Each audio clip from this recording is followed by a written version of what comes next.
This year, I started working with couples, and it's a space that I never thought that I would explore. Not that I've not done it at all up until this year, but I've been inviting it somehow energetically into my life. And here we are. And I've been working with these couples.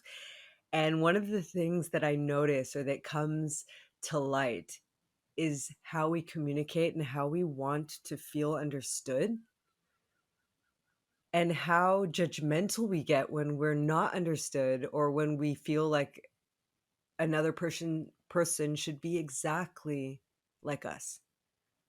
So instead of actually loving them for who they are, we see an image that we're projecting onto them, which is probably some version of what we want and who we are plastered onto them. And then there's this judgment that comes about that stems truly from personality and preferences. And so today I want to talk about two of these scales of where we can get lost in judgment and also confusion about how somebody perceives or absorbs or filters the world differently or organizes the world differently from you. And you feel that your way is your way and that is the way, even if you're not conscious of it, and then judge the other one. And it can cause so many conflicts because then we take the issues that we might have, the themes that we might have, and it sinks into this actual layer of preferences and communication. And then it gets all mixed up, and then we end up in these clashes. And so I wanted to talk about two of these scales on where we differ. And before that, I really want to make clear that this is not my material. This is, I'm expressing on my, I've been a trainer in the past in personalities, and I've worked with people for a long time. And there are two scales of personality that are preferences that are just like how you would choose how you write with one hand or another. And if I asked you, why are you left-handed or why are you right-handed, you probably don't have a very clear answer for that.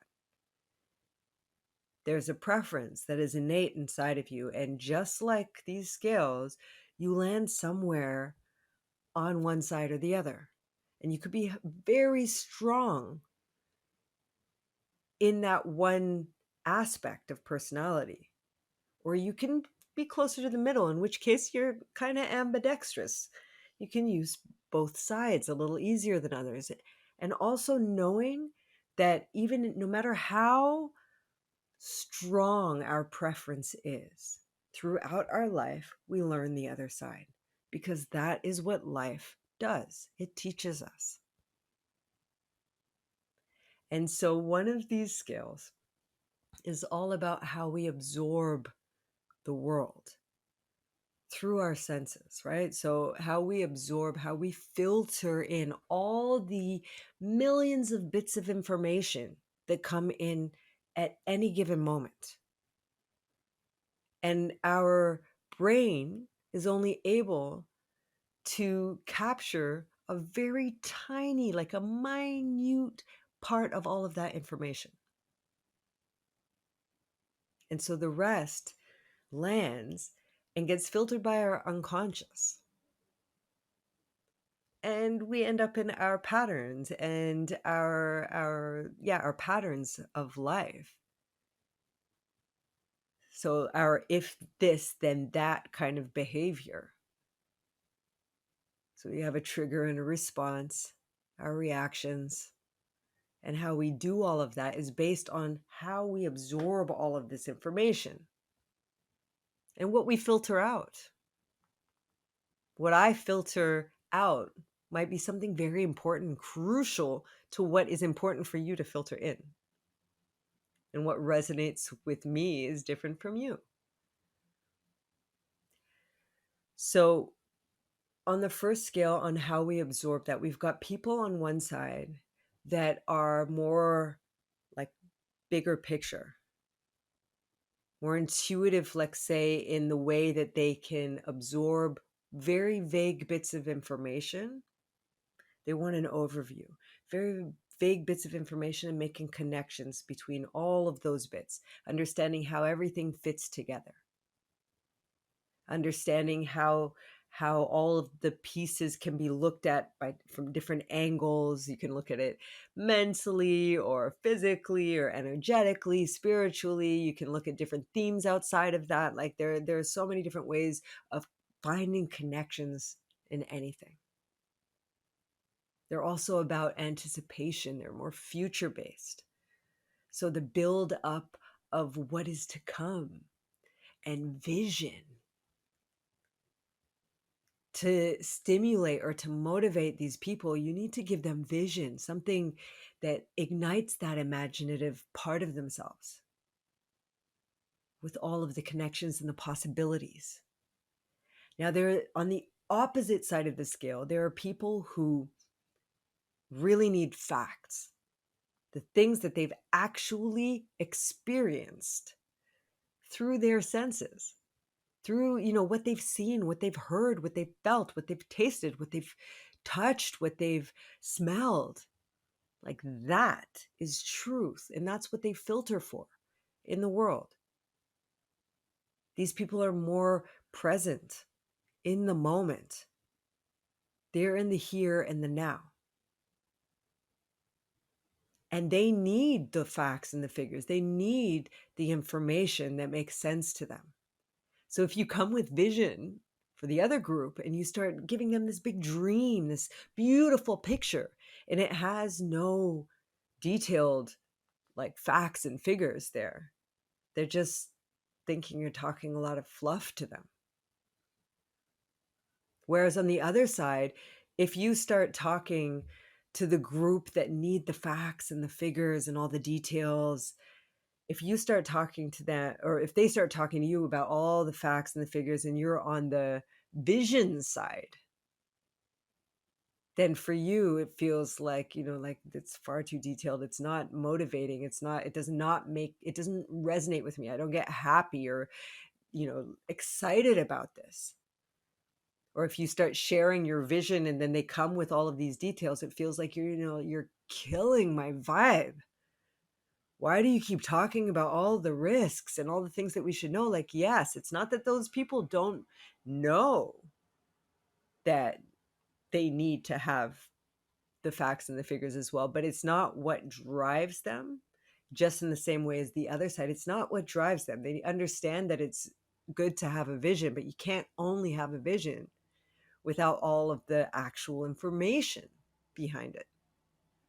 And how this plays out in a relationship, what I've noticed, especially in working with self-development and healing, that if you have one person on the side of the vision and they're looking into the world of energy or healing or self-love and all the beautiful things and all of the unpeeling and feeling more and more like themselves, and they're so tuned in, and then they might have a partner that's on the opposite side who starts coming in with all the things they have to think about, and all they see is that partner just dreaming all the time about things that are unrealistic, and they feel like I've got to like try and support them because they're like off in this dreamland, and it's okay sometimes, but we can't live there.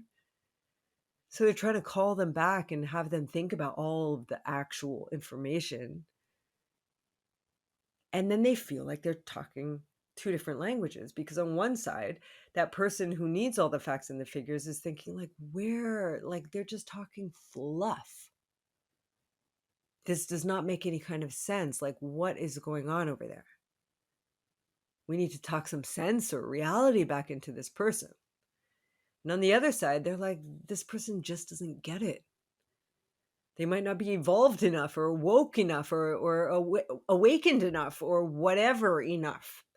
They don't get it. Like I'm saying, like, as one of my clients said, the sky is blue, the sky is blue. And they're just like, well, I already know that it's red. And so I'm not going to look up because I don't need to, because I've seen it. I know it's red. And so there's this dynamic, this dance that can play out. And then when you drop other couple themes in there into that dynamic, into that communication and that lack of understanding, because there's only judgment that's happening there. And if you can recognize that we need both of these sides of the scale to find balance, and they're both just as valuable, there's no one that's better than the other. It's just what it is. And we need each other. And if they could embrace that part about the other and recognize that it is a preference of personality, and they're not just doing it on purpose to be to misunderstand or to be difficult or all the other things that we project onto the other when we don't feel understood or seen or heard or felt. And in recognizing that when we're feeling unseen and unheard, and we're not feeling like the other one feels us or really understands us, that it's probably because we're also not understanding them. That you don't have a clear uh, view of that person and what their preferences are. And you're feeling unseen, but are you actually seeing them? You're not, because you're judging that they're not seeing you because they're, you know, avoiding seeing things the way that you do in some way, shape, or form, but they're not avoiding that. That is not their preference. And so, how can we switch the conversation so that it becomes more fluid and dynamic, and then we see the beauty of both sides and how we can enhance each other's lives and recognize when we're stuck in a default and maybe need support moving and seeing the other side in a certain kind of way, and recognizing when, one is really enthusiastic because they're in that preference like fully and completely, that we don't try and like yank them out of it so that we start stepping into that same place on our side, like to honor that. Now, another scale is how we organize our life. So being in time or on time. Now, they're the people who have everything structured out. Like if you know you're planning for something, like if you're planning for a move to a new country or switching jobs or whatever it is that you're organizing or planning in your life, you have those people who will plan out every single step of the way. They'll break it all down. They'll know what they're doing in week 1, what they're doing in week 7, what they're doing in week 12. And you have countries like this, cultures like this. I live in the Netherlands, and they're very organized with time. If you invite somebody at a certain time, a Dutch person will be there on time. And that, like, I'm half Trinidadian. That's not like the way that Caribbean people always operate. And there's a difference in intention when you're talking about time. On the other side of the scale, there are people who need more space for possibility. So they wait until the last moment to keep their options open. And they won't be planning it all out to get to that date of the wedding or the move. They will be like, oh, that's in 3 months. And then a few days or a week or something before the actual date, they get pressured and time stretches. It's like that week becomes 4 weeks because they have hyper focus because of the pressure. And there's a need for that time pressure in order to stretch out time, because they need the fluidity and the freedom of having their options open and not having everything scheduled in. Because having everything scheduled in would mean that you haven't, like, you feel like your arms and legs have been taken off. Like there's no freedom for me within this. And on the other side, if they see a wide open agenda and nothing scheduled in, it's the same feeling of like my arms and legs have been cut off. There's no way I can, we're wasting time. We're wasting a day. It's a big thing. And it's not that the other side of the scale doesn't feel that you can waste a day, but there needs to be a feeling of freedom and nuance in it, and that it can change, and that there are options. and how this can play out in a couple. Like, just think about going on vacation. Going on vacation with somebody who has everything scheduled. And if the other partner is not one of those people and they see this like entire plan, my holiday has been like packed. There's no space to breathe within that. Like, that doesn't feel like a holiday. And then you have on the other side, like, if there's nothing planned, like, what are we going to do? We're going to waste our time. We're flying all the way, or we're going all the way to this place, this amazing place, and we're never going to be able to do anything. Or we're doing everything last minute, and that feels so rushed. And so how can you take those two sides, if you recognize it, those two sides, and recognize the strengths of both and where you can satisfy your own need within it and where you can find a way to work with the other? And I would say, you find your own rhythm as a couple. Like, test different things out. Like, keeping days where the one side needs everything scheduled, like, keep the schedule to yourself. Like, have highlights that you share with the other. And same vice versa. Like, see if you can, on the other side, like, if you're more fluid in keeping options open, that sometimes you do make certain commitments, because it's harder for them to make commitments, because then you don't have options anymore. So what can you commit to, and where can it be fluid? And then, like, honoring each side. And if one needs all of that schedule and the other one doesn't, like, how do they need to take care of themselves? And how the one who needs the schedules can understand it and not judge them because they're not joining in on the Excel sheets and the agendas and the calendars.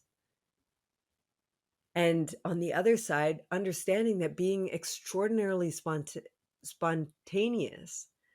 So if you wait until the last second on a Friday to go for a weekend trip, and that you do that every week or every time, and your partner is a person who needs scheduling, then recognizing that sometimes they want to be able to plan that as well. Like, plan a date. What am I going to wear? How am I going to do my hair? What lingerie do I want to wear? Like, for example. And the need for being able to plan that in and having that time, and knowing that there's something that you can look forward to and that you can prepare for, instead of, like, we're going to go out in 5 minutes, and they don't have that time anymore. So finding a way to flow with each other on these scales, their preferences, their personality preferences. So if you recognize any part of this, become aware of where you are within that, and how you can meet yourself and your partner, recognizing, like, where they might be on these scales, and that they're not doing anything on purpose.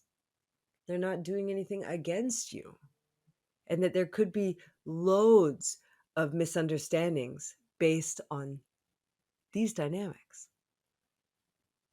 Thank you for listening. That's it for now. One love.